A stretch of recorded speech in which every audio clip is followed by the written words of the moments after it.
မြန်မာနိုင်ငံမှာပြည်ပထွက်တဲ့သူတွေများပြားနေတဲ့အတွက်နိုင်ငံငွေသုံးစွဲမှုပါများနေတယ်ဆိုပြီးအကြမ်းဖက်မဲအွန်လိုင်းရဲ့မှတ်ချက်ကြောင့်ပြည်ပထွက်မဲ့သူတွေအားလုံးကိုတေချာစီစစ်ပြီးမှထွက်ခွင့်ပြုဖို့စစ်ကောင်စီအတွက်စတင်ဆွေးနွေးနေပြန်တယ်လို့နေပြည်တော်စစ်တပ်သတင်းရင်းမြစ်ကရန်ကုန်ခေတ်တစ်ကိုပြောပါတယ်။ဒါကတော့ပြီးခဲ့တဲ့မေလ20ရက်နေ့ကပဲနေပြည်တော်မှာပြုလုပ်ခဲ့တဲ့အစည်းအဝေးအတွင်းအကြမ်းဖက်မဲအွန်လိုင်းကလက်ရှိမြန်မာနိုင်ငံမှာနိုင်ငံငွေသုံးစွဲမှုများနေတဲ့အကြောင်းတွေအဲ့ဒီတက်ကမှ73စီတင်သွင်းမှုဆိုရင်နှစ်စဉ်အမေရိကန်ဒေါ်လာ9ဘီလီယံဘိုးကုန်ကျနေတဲ့အကြောင်းတွေအပြင်ပြည်ပထွက်တဲ့သူတွေများပြားနေတဲ့အတွက်ကြောင့်လေ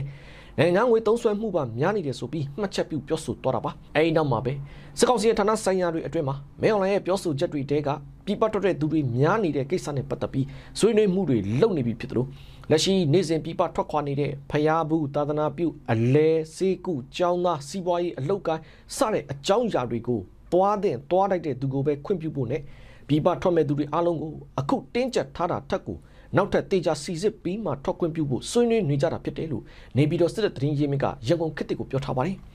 လက်ရှိမှာလည်းပြည်ပအလုပ်ကိုင်းတွေအားလုံးကိုအလုပ်ခေါ်စာကအစစာရွက်စာတမ်းအစုံရှိရင်တော့သူတို့စစ်ကောင်စီရဲ့အလုပ်သမားဝန်ကြီးဌာနကခွင့်ပြုမှသာတွားခွင့်ပေးပြီးသူတို့ခွင့်မပြုရင်လေဆိပ်ကနေထွက်လို့မရသလို